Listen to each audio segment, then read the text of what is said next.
কালামুল্লাহর মধ্যে বলতেছেন ইন্নাল্লাহা আশতারা মিনাল মুমিনিনা আনফুসাহুম ওয়া আমওয়ালাহুম বিআন্না লাহুমুল জান্নাহ। আল্লাহ রাব্বুল আলামিন तमाम পৃথিবীর মানুষদেরকে ডেকে ডেকে বলতেছেন, ও দুনিয়ার মানুষ শুনে নাও, আমি আল্লাহ রাব্বুল আলামিন তোমাদেরকে আমার জান্নাত দান করব শুধুমাত্র দুইটি কাজের বিনিময়ে। এক নাম্বার হচ্ছে তোমাদের জান এবং মাল, এই দুইটির বিনিময়ে আমি তোমাদের কাছে জান্নাতকে বিক্রি করে দেব। ভাইরা আমার, বাবাজিরা, এই জান্নাত যদি পেতে হয় আপনাকে আমাকে সর্বপ্রথম দুইটি কাজ করতে হবে। এক নাম্বার, আপনার জান মালের বিনিময়ে আপনি আল্লাহর জান্নাত পেয়ে যাবেন। এই আয়াতের পাক আল্লাহ রাব্বুল আলামিন এইটাই বলতেছেন, নিশ্চয় আমি তোমাদের কাছে জান্নাত বিক্রি করলাম শুধুমাত্র জান আর মালের বিনিময়ে। এই দুইটি জিনিসের বিনিময়ে আমি আল্লাহ তোমাদের কাছে জান্নাতকে বিক্রি করে দিলাম। গৌরীপুর বাবাজিরা আমার, কেমনে করে আপনার জান মালের দ্বারা আপনি আল্লাহকে খুশি করবেন, সন্তুষ্টি করবেন, লক্ষ্য করে দেখেন, শুনে নেন। একটি হাদিস তেলাওয়াত করেছি, আনাস রাদিয়াল্লাহু তাআলা আনহু قال قال رسول الله صلى الله عليه وسلم لا يؤمن احدكم حتى اكون احب اليه من والده وولده والناس اجمعين। আনাস রাদিয়াল্লাহু তাআলা আনহু থেকে হাদিসটি বর্ণনা করা হয়েছে। তিনি বলেন, নবী করিম সাল্লাল্লাহু আলাইহি সাল্লাম বলেছেন, তোমরা ততক্ষণ পর্যন্ত ঈমানদার হতে পারবে না, ততক্ষণ পর্যন্ত মুমিন হতে পারবে না, যতক্ষণ পর্যন্ত তোমরা তোমার নিজের চাইতে, তোমার আত্মীয়-স্বজনের চাইতে, তোমার বাবার চাইতে, তোমার ভাইয়ের চাইতে, তোমার সন্তানের চাইতে, তোমার স্ত্রীর চাইতে, তোমার তামাম পরিবার চাইতে, গোটা পৃথিবীর মানুষের চাইতে আমি নবীকে যতক্ষণ পর্যন্ত ভালো না বাসতে পারবে ততক্ষণ পর্যন্ত তোমরা পূর্ণাঙ্গ ঈমানদার হতে পারবে না।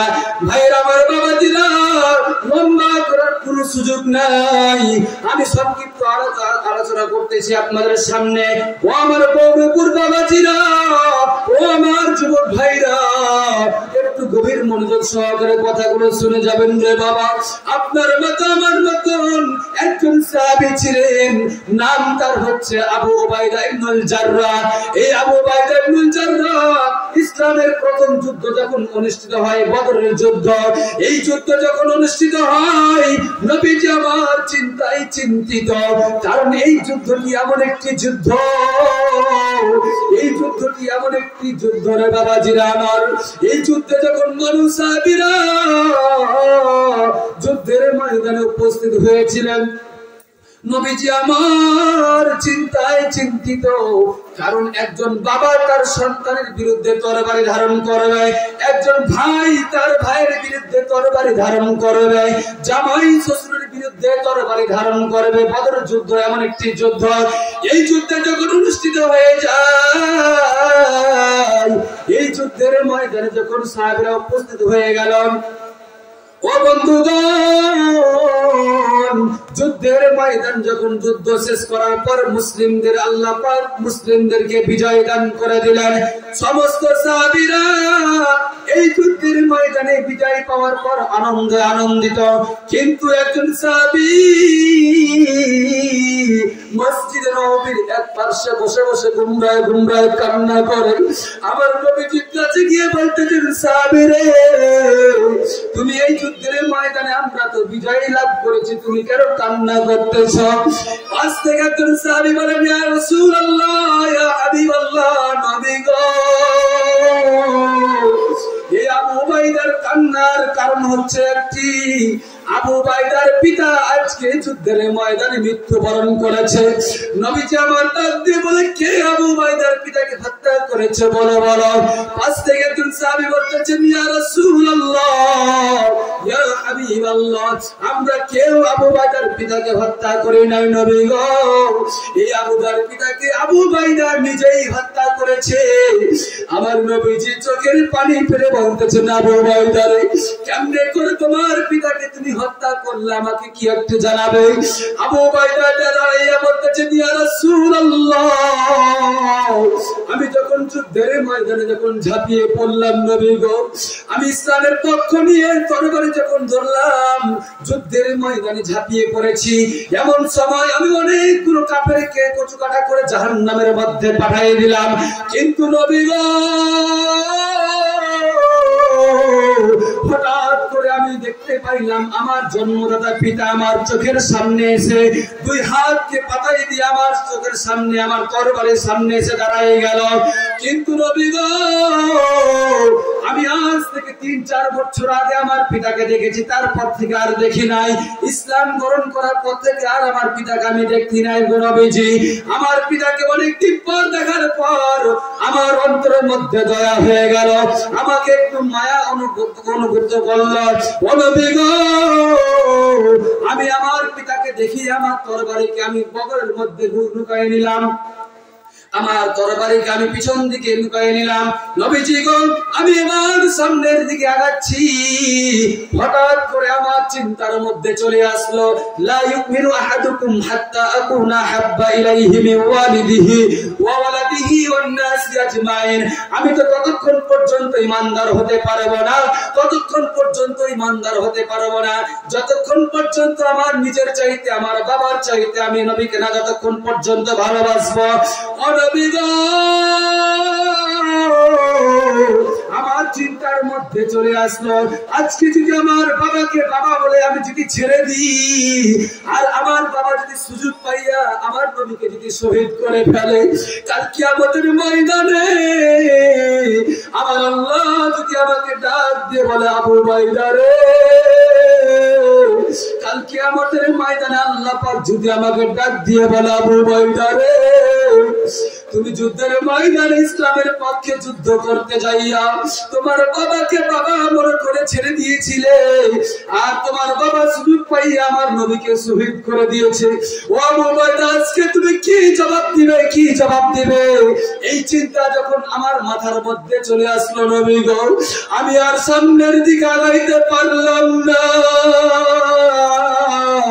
আমি আমার পিছন দিকে ব্যাক করলাম নবী গো, আমার তরবারিকে আগের চাইতে আরো কসমুক্ত করলাম, শক্ত করে ধরলাম। এইবার আমার বাবার গর্দান বরাবর আমি দাঁড়ায় গেলাম নবী গো, আমার বাবার গর্দান বরাবর দাঁড়াইয়া আমার বাবাকে ডেকে ডেকে বললাম, বাবারে আজকে তুমি যুদ্ধের ময়দানে ইসলামের বিপক্ষে এসেছো, কিন্তু আমি তোমাকে ছাড় দিব না, আমি তোমাকে ছাড় দিব না বাবা বলে তোমাকে ছাড় দিব না। এইবার আবু বাইদা তার তরবারিকে কসমুক্ত ধরে আল্লাহু আকবারের স্লোগান দিয়ে এত জোরে তরবারি ছুঁড়ে মেরেছে, তার বাবার গর্দান থেকে মাথাটা আলাদা হয়ে গেছে, তার বাবার মাথা জমিনে পড়ে গেল, গর্দান জমিনে দাম করে পড়ে গেল। আবু বাইদা চোখের পানি ছেড়ে ছেড়ে কান্না করতে শুরু করলো। নবীজি বললেন, আবু বাইদা রে, আজকে তুমি ইসলামের জন্য এত বড় কুরবানি, এত বড় ত্যাগ স্বীকার করেছো। ওরে আবু বাইদা,